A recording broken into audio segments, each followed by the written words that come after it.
My name's David Bailey, and I'm joined by a special guest, Abel Wanamakok, who is an MC, a TV presenter, and also a trainer and coach, helping people improve their public speaking, improve their confidence in this arena.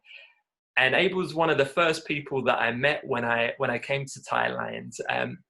I was visiting a friend in Phuket and connecting with different people there. And Abel's name just kept popping up. I kept seeing your face on different things, TV shows, on meetup groups. And I thought, oh, this is a woman who's, she seems to get stuff done. And I wanted to meet you, and we had a very interesting conversation. And I thought it'd be great to get you on the show to have a chat, because your speciality is speaking and confidence. And one of the things that really struck me from moving to Thailand is that perhaps people are a little bit more reserved in sharing their opinions and speaking up. So I thought you'd be the perfect person to really get on and talk about that. So could you give us a little bit of background about yourself and what it is that you do? Yeah, sure. Sawadee ka. Thank you so much for having me for this particular show that you have tonight. Thank you so much. I'm Abel, as David had introduced. I'm originally from Hong Kong, and I grew up in the US, but I moved here to Phuket, Thailand for 15 years now with my family. My background, my career background is hosting, TV presenting, news anchoring, but I started as a news presenter first. And then the opportunities to be a master of ceremony, or MC, started to come in, plus having the chance to be a travel show host for the international market in Thailand. So I have been very, very lucky. People have opened a lot of doors for me. I think I have been just blessed being here in Thailand, and this is my home now. So thank you so much once again for having me tonight. You're welcome. Yes, it's nice to have you on here. And how was it that you got into this industry? Because you're not from Thailand, and I imagine when you first came here, you didn't speak Thai.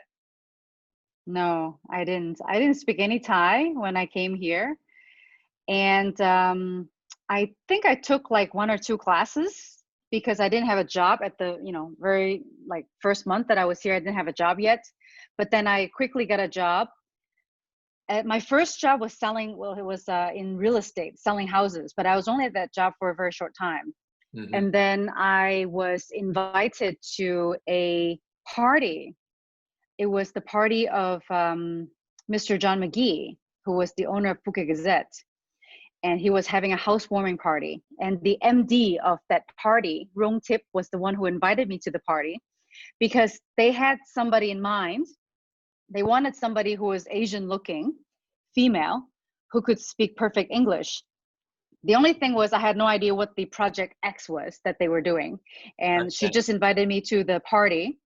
She introduced me to John, and then she tried to recruit me to do a test, just to see how I look on camera, how comfortable I would be, etc., etc.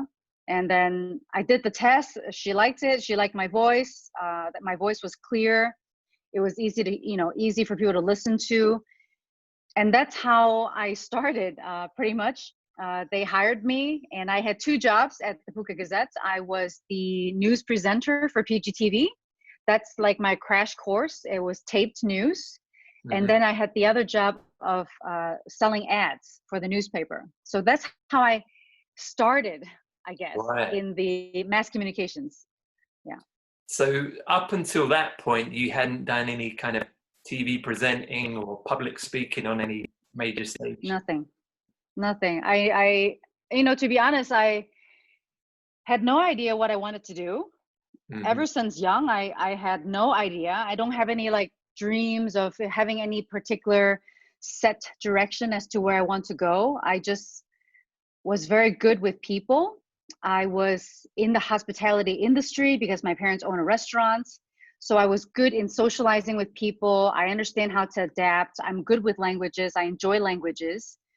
And it seemed like, even though I didn't know that I was good or had a talent in mass communications or broadcasting or public speaking, all the things that I did growing up, you know, working as a server, working as a hostess at a restaurant where you're forced to speak to people. You have to be friendly. You have to go to the table to talk to the customers, whether you like it or not, whether you're having a happy day or a bad day. So you have to have a certain kind of approach when you talk to people. So I guess I had all the skills that they were all good things that combined that allowed me to have the opportunity to become a really good presenter. So I had the talent for it that I didn't know that I had. So it's just kind of like, it was kind of like a world pushing me in a certain direction when I had no idea where I was going, even though I studied business and I minored in hospitality management. But I had no admirations or aspirations to be on TV or to do shows, or that was never my aspiration, but it happened. So that's how life works, I guess. Yeah, I think that's a very interesting point as well for anyone that does want to get more confident in speaking, whether that's publicly or presenting or even just in their social life. Like, these opportunities to practice are there, whether you're buying a coffee in the store, if you're at Tesco's getting some shopping, there are many opportunities all and every day that we don't really consider, where we can just become a bit more confident or become a bit more socially aware, that obviously you had from your working in a restaurant. That there were many opportunities. So it was forced upon me, and then I kind of got into it. Yeah, I think it's worth recognizing though, because for when I work with people, sometimes people don't recognize there are opportunities every day to practice social skills and gain more confidence. But most people don't recognize, oh, if I'm serving coffee or I'm a barista or even I'm buying it, that's an opportunity to speak, like literally, and improve. So that's very cool. Exactly. It also depends on how much you're willing to learn as well, and how much effort you put into whatever you're doing. Because everybody always have opportunities, whether you see them as opportunities or liabilities. But if you see them as opportunities, then you kind of put more energy into it. And if you put more energy into it, you try to improve on it, or at least try to see the goodness of every moment or every opportunity that you get, then you will see how you can, potentially use that for your own benefits. Yeah. So you got the job at the Gazette. You were starting to present on the TV show there. Yeah. How was that? Was that like you just fell into it and you were brilliant at talking on camera? No. No. I mean, I obviously, I'm good. I'm a good orator. I can speak very well. Yeah, I have a presentation about me. But if you ask me to pronounce Thai names, Thai last names, oh my gosh, I had such difficulty, because at that time I didn't understand yet the Thai language. So I didn't understand where the breaks are in the names. So like, for example, like my last name, it's Wanamakok, which is my husband's last name. It's Wanamakok. So when I first start, I wouldn't know where the break would be. Maybe I would be like Wanamakok or something, like I wouldn't know where the break would be, because I still didn't listen to the language enough. I didn't study it. So I had these really good friends, colleagues who I would listen to. Actually, to be a very good presenter, actually, you have to have very good listening skills. That's one thing that I wanted to share. It's not about speaking. It's not just about speaking. It's about a lot of things. But for me to learn is to listen. And I listened to my colleagues, because I was sitting in a room with 6 other girls around me. And I was like in the middle. My desk was right in the middle, and they would talk frequently. They would talk all the time in Thai. And then I started to listen to the sentence structures. And Thai would be my fourth language that I'm learning. So it's easy for me to pick up certain languages, not all languages, okay? But that is one of my talents. I'm not good at many things, but languages is one of my talents. So I would hear the sentence structures and I would hear them talk. And then I would ask them, what did you say? What did you say? I heard that word before. What did that mean? Like I would ask them so many questions and I would ask all the time that I think that I would like annoy them, but they Yeah. still answered me. Plus there was an editor at the PGTV side of the work. The editor is Thai and she's very patient. And I would always ask her before I present because it's taped news. So I can tape it as many times as I want to, just to make sure that it's as perfect as I can make it. So that's how I learned to be a good presenter and, you know, present the best that I can because it was taped, not live. And I would ask her, I would say, Mon, how do you say this? How do you say this? How do you say this name? How do you say the governor's name? How do you say the mayor's name? How do you say all of these people's names? And then I would mark on the names of my script. Yeah. And I would listen to how she say it. And I would just try to copy her sound. That's all. I just try to copy the sound and try to sound as Thai as possible. So that's how I learned. 4 years. Okay. Yeah. Yeah. That's Yeah. very interesting. And what stood out for me there was you were very proactive in getting feedback and not taking it personally, because I know just I don't speak any foreign languages, but just in observation of talking to people, obviously I've lived in Thailand and traveled, and yeah, I think it's, in my observation, it's as much as about being okay if you make a mistake, and but what any new skill, it's like you want to get feedback, and as long as you're not taking it personally, then it's just like, it sounds kind of cheesy, but a learning opportunity. No. Yeah. So to like ask, oh, how was that? How did you do that? And so again, like for anyone watching, if you're learning a language, there are opportunities to get feedback. Most people were cool if you ask them, how do you say this? How do you pronounce that? It's something that you don't have to be working in a TV station to take that opportunity. Right. I think that my grandma always said, knowledge is power. Yeah. And let me tell you, my grandma did not have the chance to study. But my grandma was a very, very smart and wise woman. And she always knew that. And she said, knowledge is power. Yeah. What you learn will always stay with you. It's yours. So, of course, there are times when I take things personally. But for some reason, I don't really take things personally when it comes to career. If somebody attacks me personally, then of course I take it personally. But if it's something related to learning something, it's just like a kid. You cannot expect to just be born and be able to walk. I mean, there's just no way. There's no way.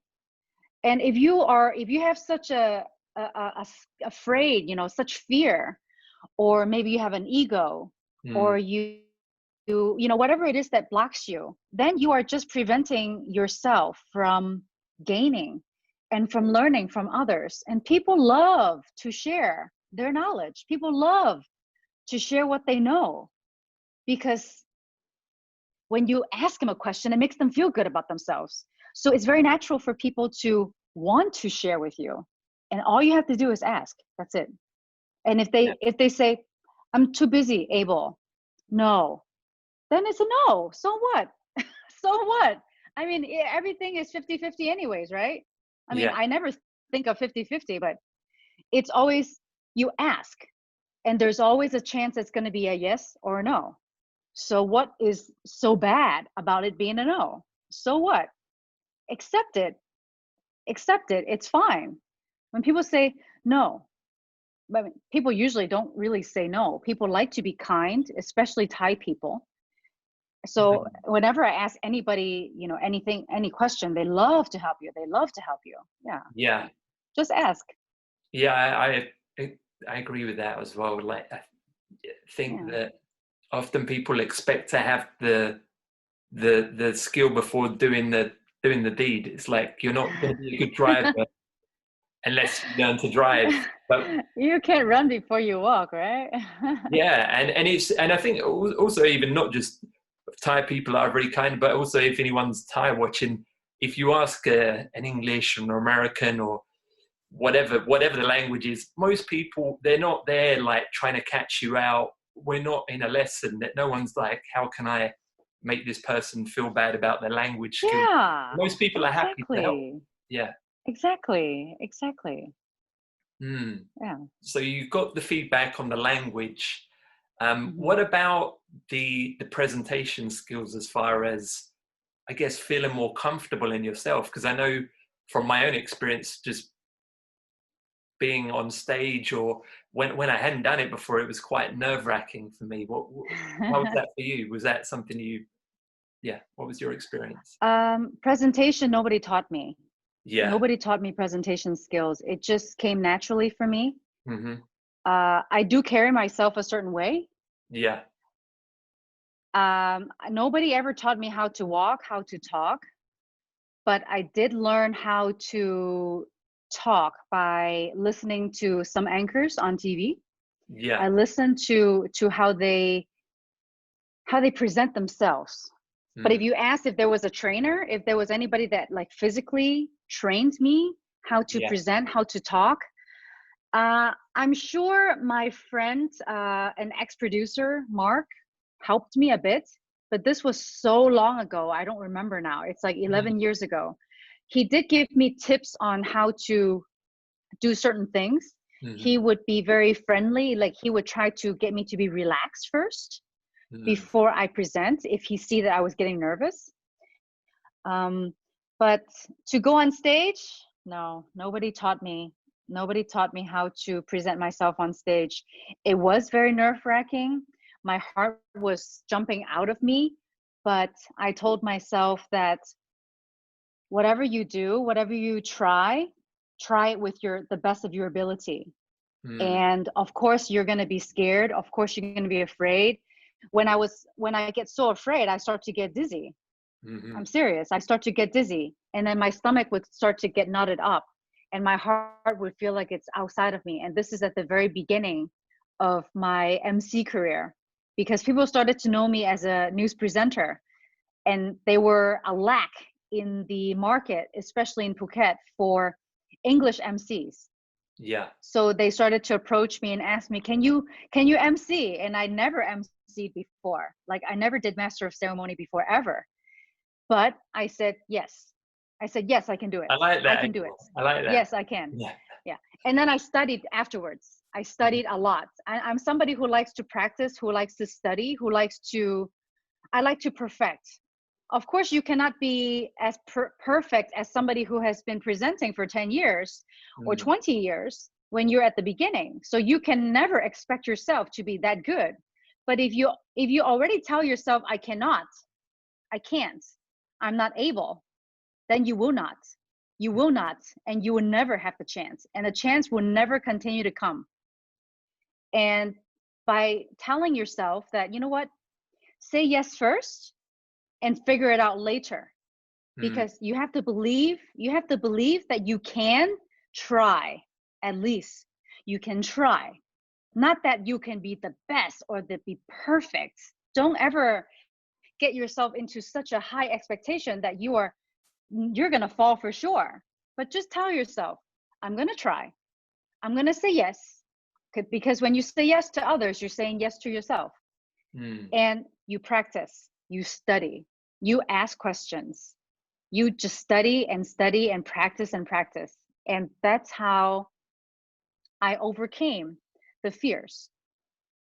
Mm. There's a lot of tips. But that's one of them.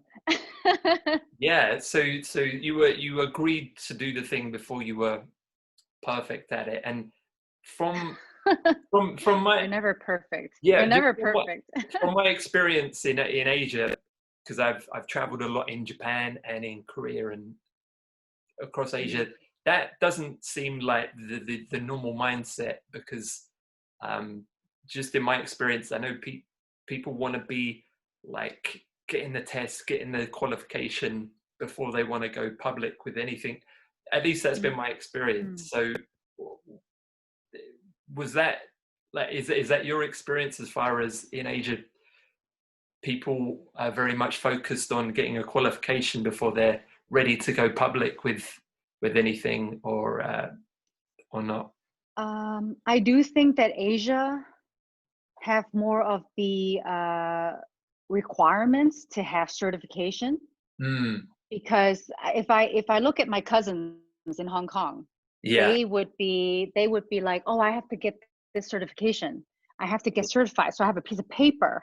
I have a piece of paper to show others that, yeah, I can do this. Yeah, I'm this, you know. I have a piece of paper that, you know, I am good at this, or I already passed this test. Yeah, it's almost like this paper is an extension. It's an extension of your ego. It's to prove to yourself. It's to prove to yourself that you can do it. But I'm not saying that's wrong. Okay, I'm just saying that that is the mentality that the culture has perhaps pushed onto them. You know, in I just know in Hong Kong, in Thailand maybe too. But I never studied here in Thailand. I studied in the US. Yeah. And of course, in the US too, if you want to get a good job, you need to minimum have a university degree, not just a high school degree. So those are important. Those are important. And I'm sure if I was competing for a presenter job, let's say in a big news station, they would probably ask me, did you finish in journalism? Did you study mass communications? Did you study broadcasting? And I would say, no, no, and no. I had nothing. I have nothing. So that's what I mean, that I was pushed into this line of work by the universe. It was my path. It was something that I was supposed to do in my life. Otherwise, I wouldn't have the chance to do it. But it wasn't like I wanted this life. It wasn't like I knew that I was going to be a presenter or a news anchor or a travel show host or an MC. But I don't really talk to too many people about public speaking fears. Most people do not actually want to speak in the public because they find it very uncomfortable to have a lot of people looking at them. I think it's one of the scariest things. It's like top two most scariest things for people. Yeah. So perhaps, I think maybe in Asia, there is more of a, I need to get a certificate first, just to prove to others, not to yourself, prove to others who you are and what you can become. But it doesn't necessarily mean that you can do it. Just a piece of paper that you studied in class, just because you read a book doesn't mean you can do the things in the book. Just because you read it does not mean you can actually do it and you actually understand it in life. So life experience to me is always the most important, not just studying. So that's my opinion anyways.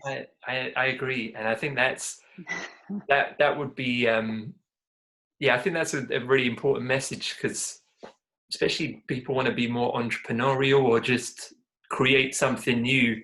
If you're just doing it within the existing structures that already exist, it's hard to create something new. Hard to come up with something original if you're doing it within the format of what someone else tells you you should or shouldn't do.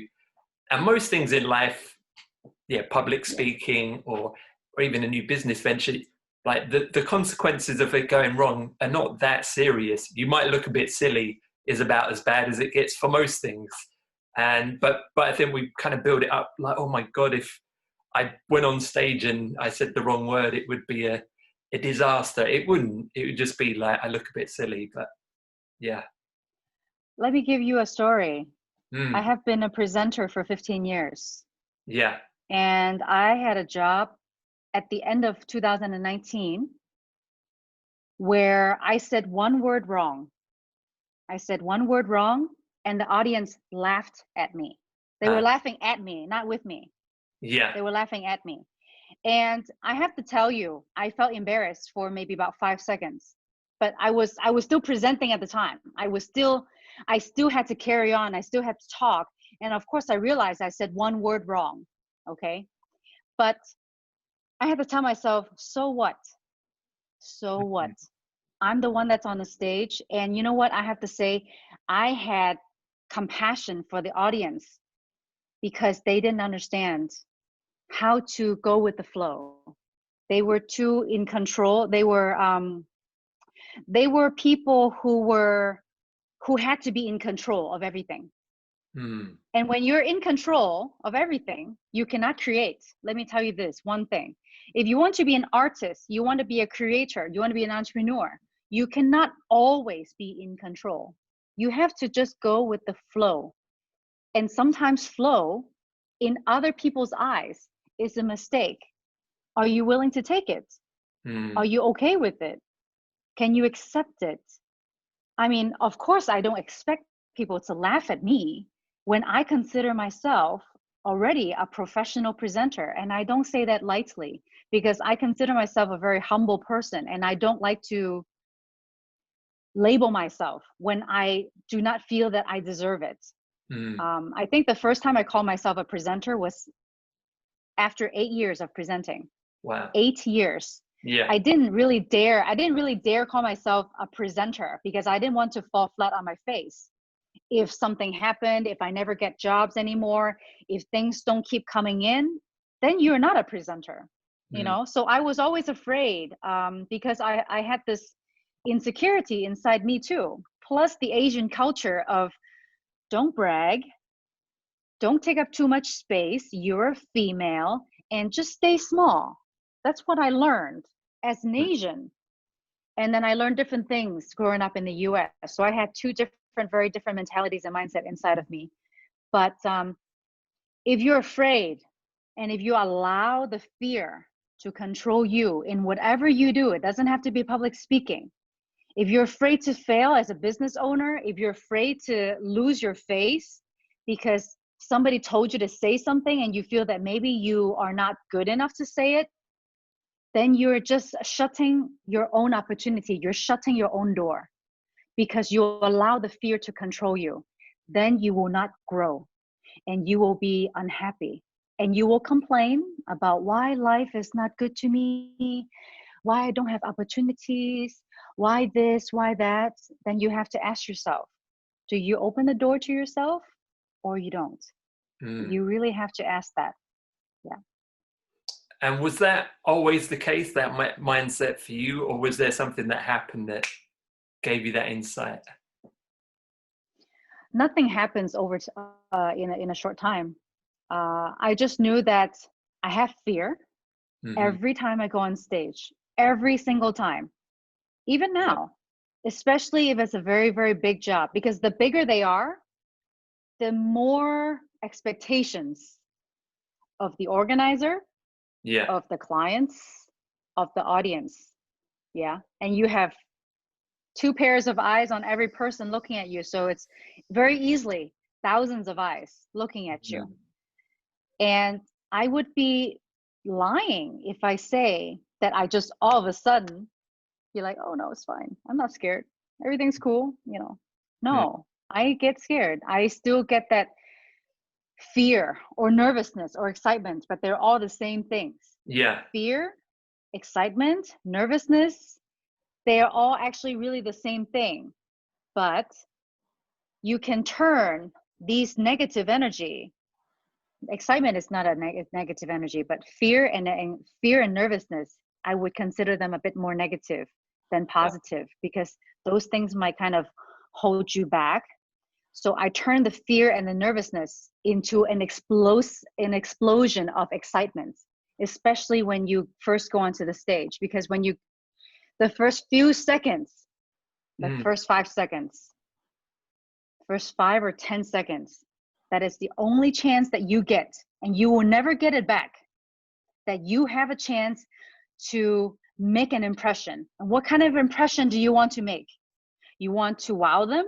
You want to show them your grace, your poise, how articulate you are, how confident you are. You want to show them your beauty, not just on the outside. You have to look good on the outside, but on the inside.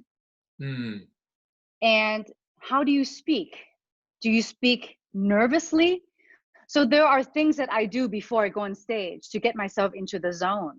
Okay. So that I can feel the best and I can give my best with the most positive energy and to be the most present in that moment to my audience.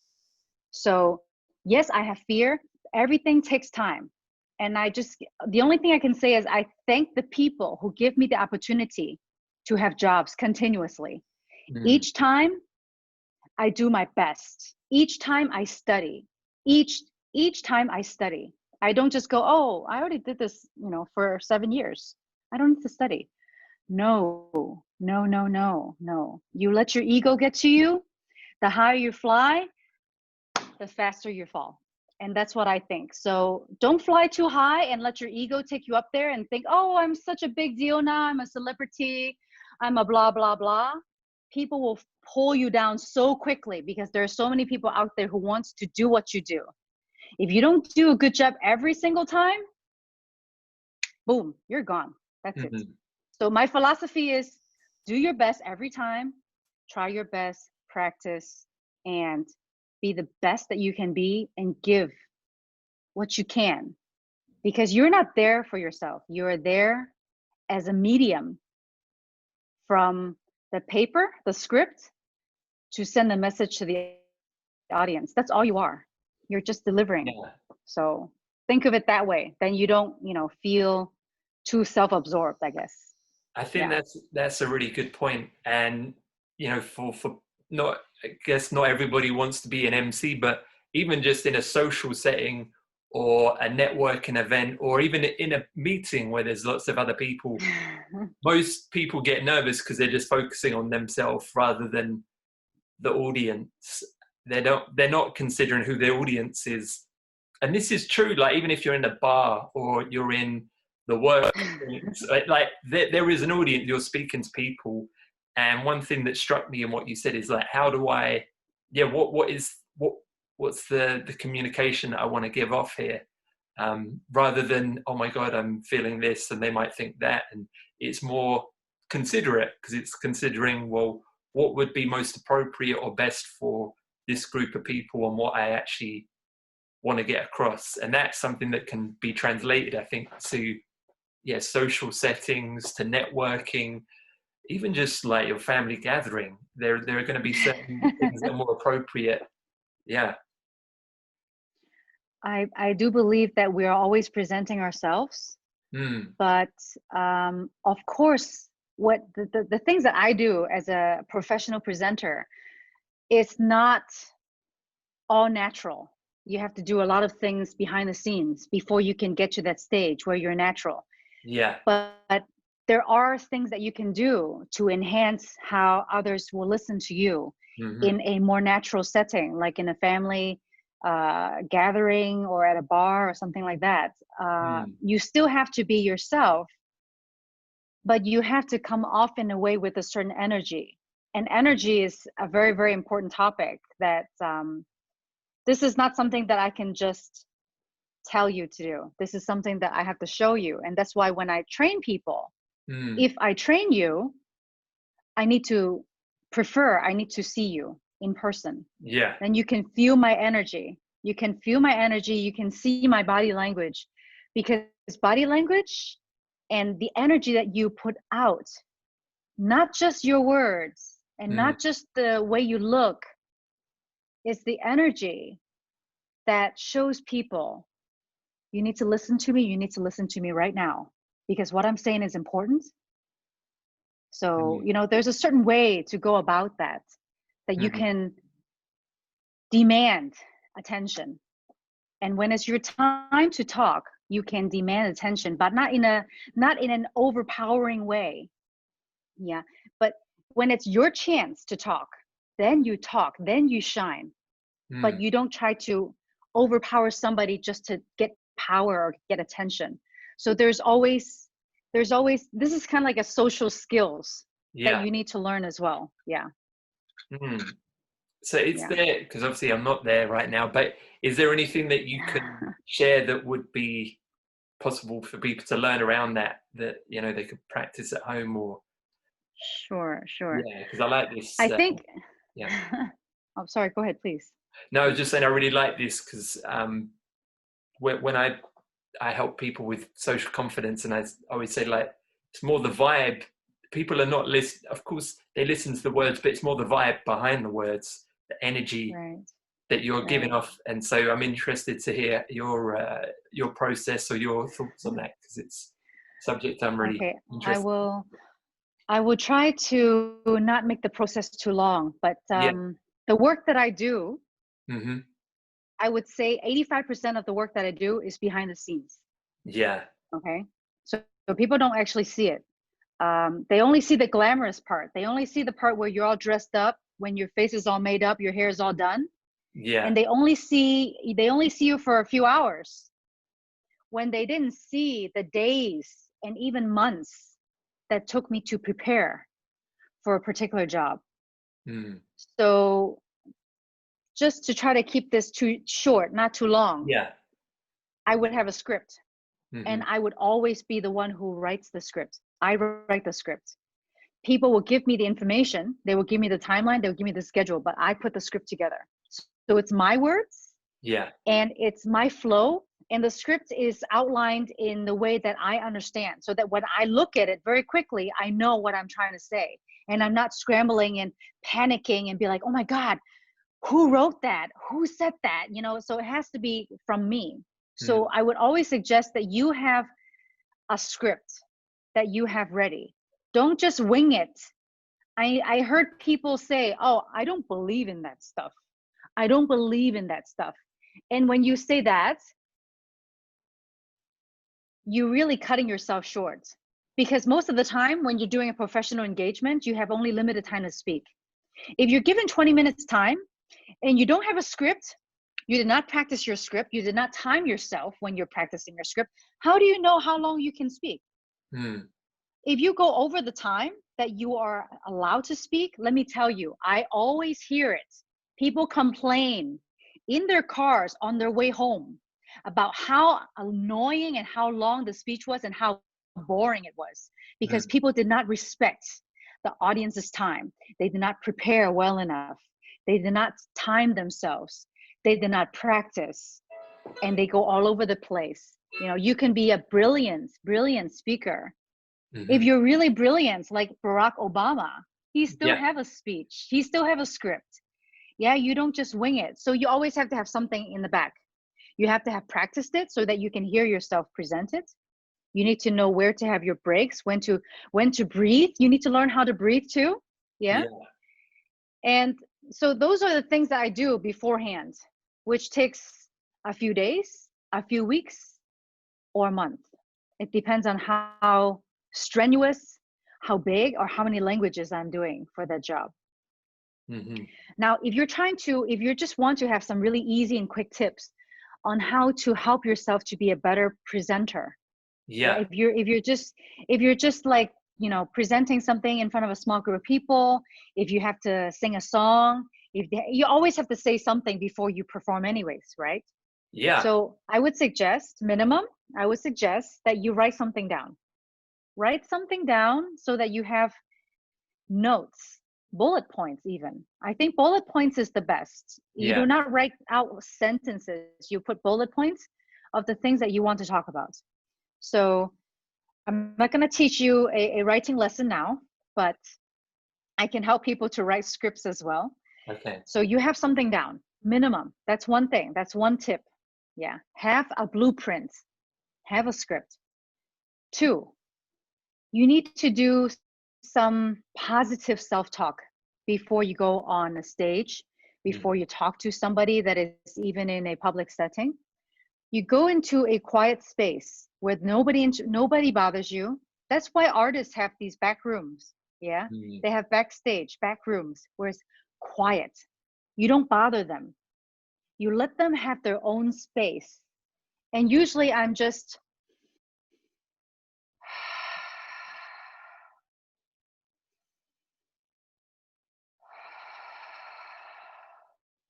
I do deep breathing exercises, long in breaths, long out breaths.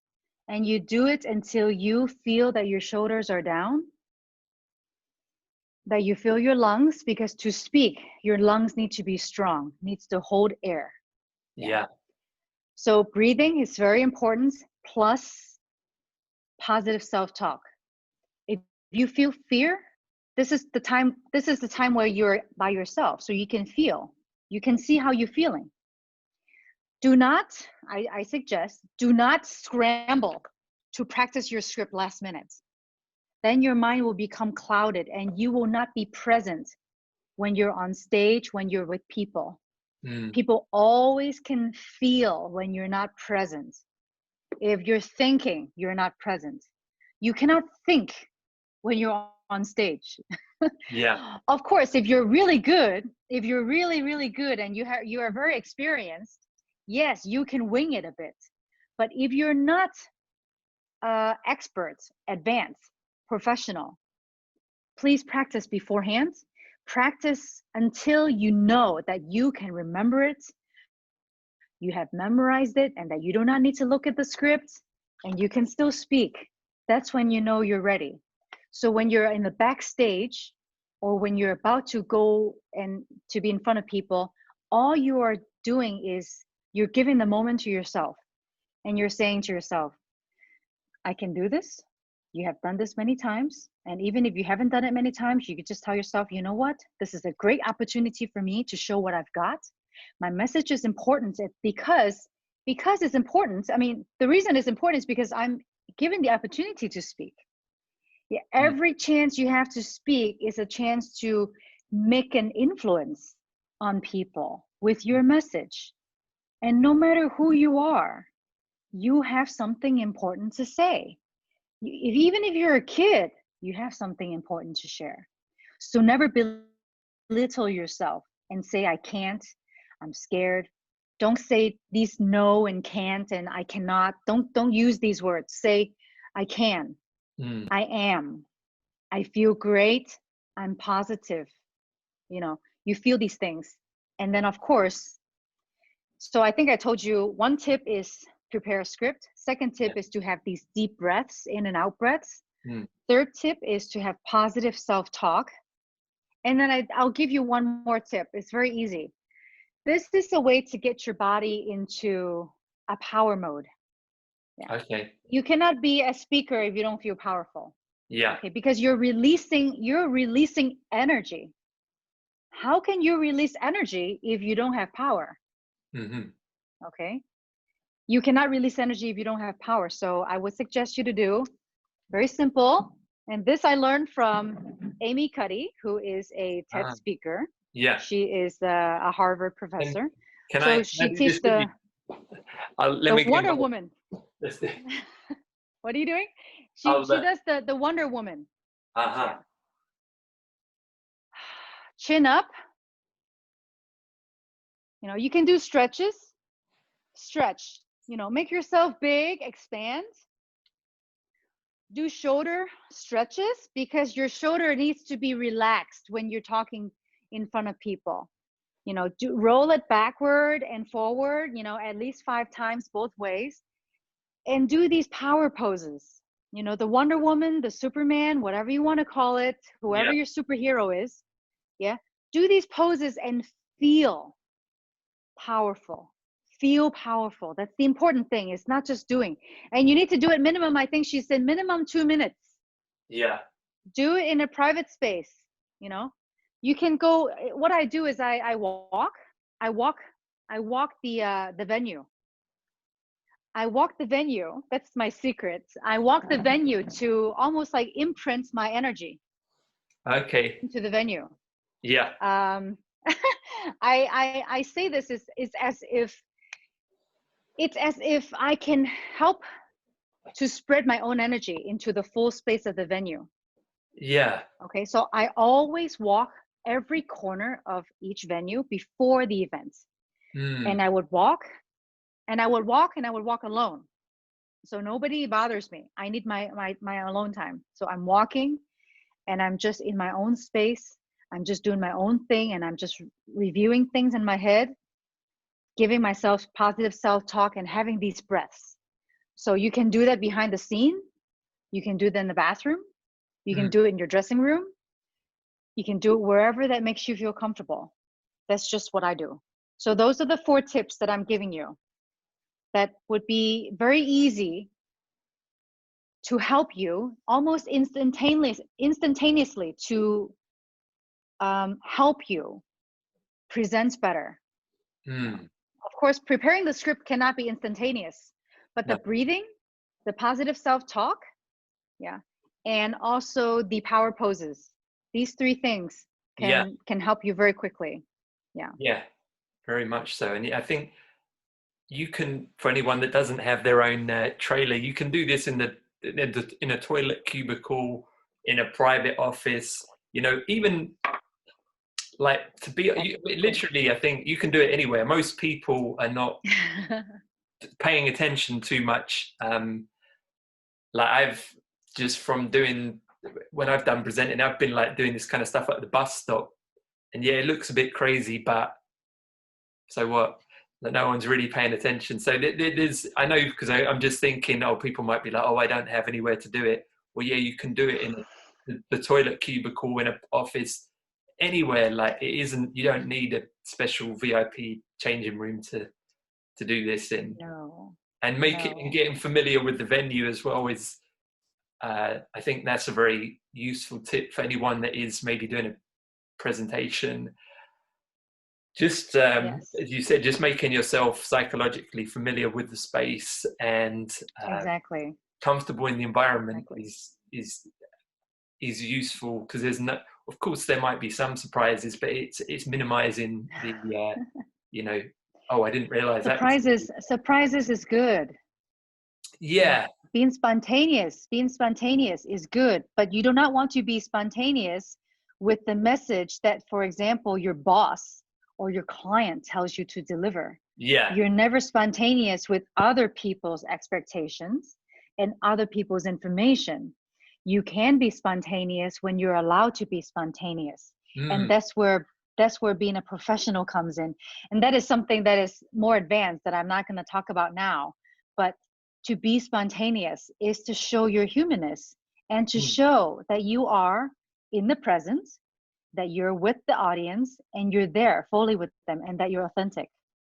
So being spontaneous is very, very good. If you can, if you're at a stage where you can be spontaneous.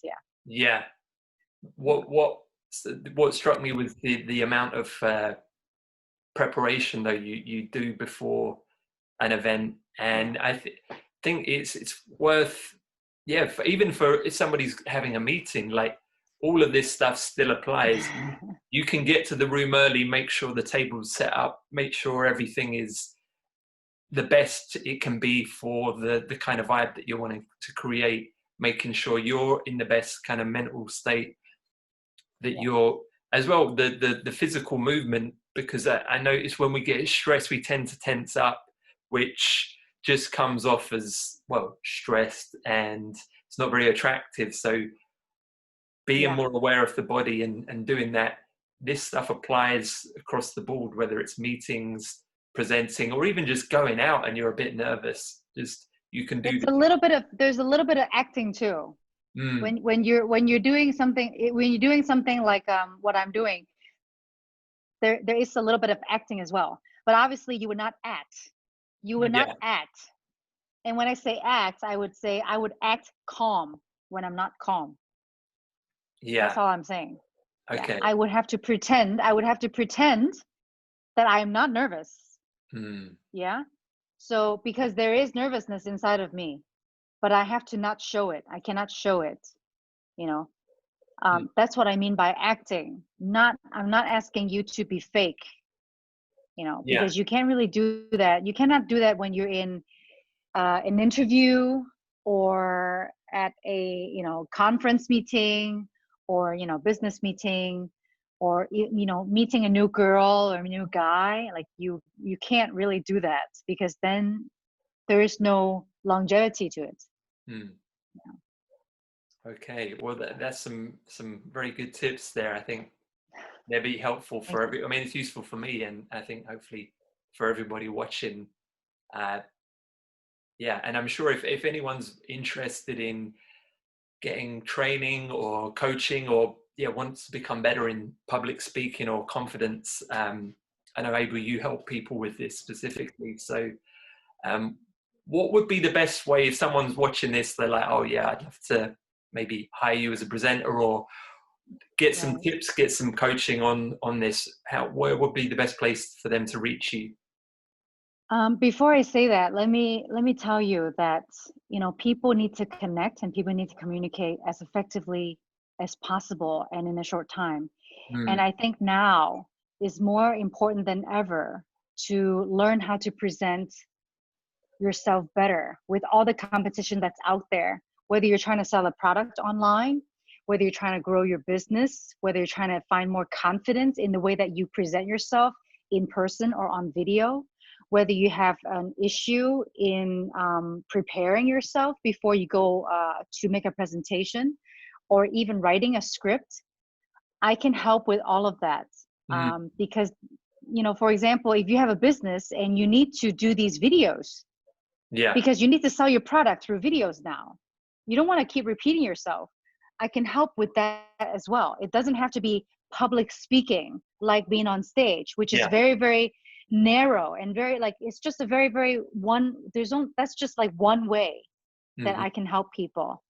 So anybody who wants to expand their influence, to increase their confidence, to speak more effectively, to share, maybe sell their products better, to get people to listen to them more, I can help with that. And if you are looking for someone like myself to help you, please contact me on findyourvoiceasia@gmail.com or my website, findyourvoice.asia, where I have lots of other coaches that I'm working with as well, where we can help you. And everybody has their own specialties. Like one of them is a breathwork coach. One of them helps more like in confidence or education.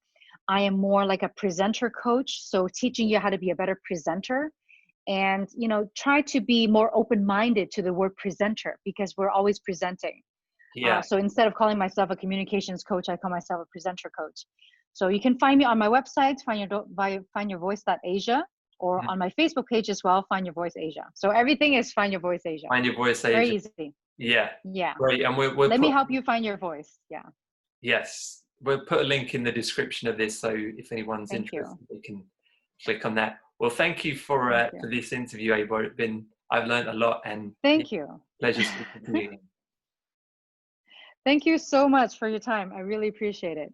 And Great. I look forward to hearing from any audience. If you have any questions, I'm more than happy to answer them.